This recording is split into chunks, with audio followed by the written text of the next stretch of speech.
Hello, everyone. It's Sarah here from sunny California. I'm thrilled to welcome you all to our chat today. We're going to dive into some fun stories and useful tips about cooking and ingredients. Thanks for joining us. So I had quite the experience recently while preparing a dish for our neighborhood potluck. I was planning to make a lovely nectarine and burrata salad, one of my favorites because it's fresh and vibrant, perfect for summer gatherings. But imagine my surprise when I went to the store and found out there was a shortage of nectarines. I had to think quickly because this dish really shines with the sweetness and juiciness of ripe nectarines. Nectarines are similar to peaches but with smooth skin and a bit firmer flesh. They're popular here in California, especially during the summer months. I often use them in desserts like cobblers or in savory dishes like the salad I mentioned.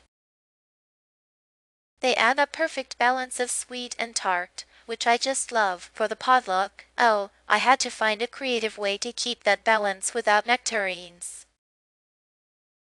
Faced with the nectarine shortage, I turned to my garden for inspiration. I decided to use a combination of heirloom tomatoes and fresh apricots instead. Heirloom tomatoes brought her rich, tangy flavor, while apricots provided that sweet, juicy contrast I needed. I added some fresh basil and a drizzle of balsamic reduction to tie it all together. This impromptu twist not only saved the dish, but also added a new layer of flavor that everyone loved. It just goes to show sometimes the best dishes come from moments of improvisation. Wow, Sarah, that sounds amazing. Your garden must be a treasure trove of inspiration. I love how you turned to what you had available and created something new and delicious. Using heirloom tomatoes and apricots is such a clever idea. I agree, Emily. Sarah, your creativity is impressive. It's a wonderful example of resourcefulness. I can imagine how those flavors would blend beautifully, especially with the basil and balsamic. It's so inspiring to hear how you managed to adapt on the fly. Absolutely, Jennifer. Sarah, your story reminds me of how exciting it can be to explore new combinations when faced with a challenge. A mix of tomatoes and apricots with burrata sounds refreshing and unique. I'll have to try that.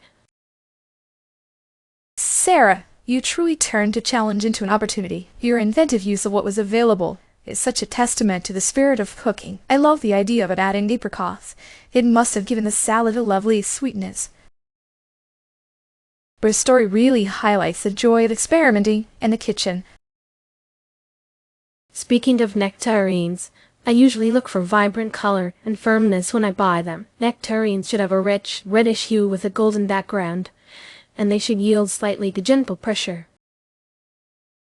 In Florida, I use them in everything from fruit salads to salsas for a tropical twist. They add such a bright, sunny flavor to dishes.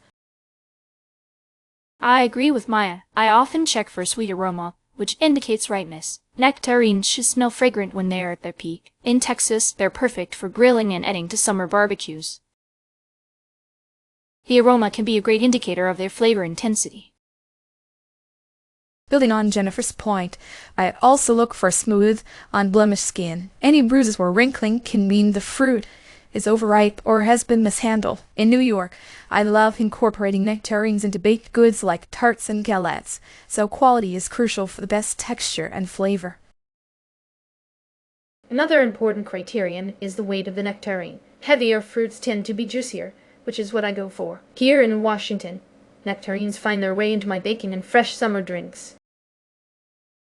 A good weight usually means they're filled with delicious juice. Those are all great points. I also consider the variety. Some nectarines are better for eating fresh, while others hold up well in cooking. Knowing which variety you're getting can make a big difference. In California, we have access to many types, so I pick based on whether I'm making a salad or a dessert. For an alternative to nectarines, I'd often turn to pluots. They're a cross between plums and apricots, and are abundant here in Washington. They have a juicy sweetness and firm texture, making them great for fresh eating and baking.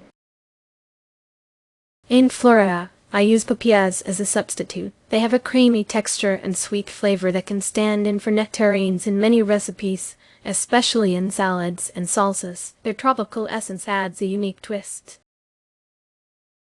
I like using peaches as an alternative in New York. They're closely related to nectarines and can be used in similar ways, whether in desserts or savory dishes. They bring a similar sweetness and juiciness to the table. Here in Texas, I find that apricots work well as a substitute. They have a tangy sweetness and firm texture that make them a versatile replacement. They are excellent for grilling and adding to both savory and sweet dishes. In California, I've used plums as an alternative. They have a slightly tart flavor that pairs well with many dishes, and their flesh is similar in texture to nectarines. They're great in salads, desserts, and even cooked dishes. Thanks, everyone, for your wonderful insights on nectarines. To recap, we talked about creative solutions to ingredient shortages, with my dish as an example. Lyra emphasized the importance of color and firmness. Jennifer talked about aroma. Chloe mentioned the importance of smooth skin. Emily highlighted the weight, and I discussed the significance of variety. We also explored various alternatives like pluots, papayas, peaches, apricots, and plums. It's been such a rich discussion. Thank you all for sharing your expertise. And with that, we wrap up our conversation for today. Thank you all for tuning in and joining us on this culinary journey. I hope you found our discussion helpful and inspiring. Until next time, happy cooking.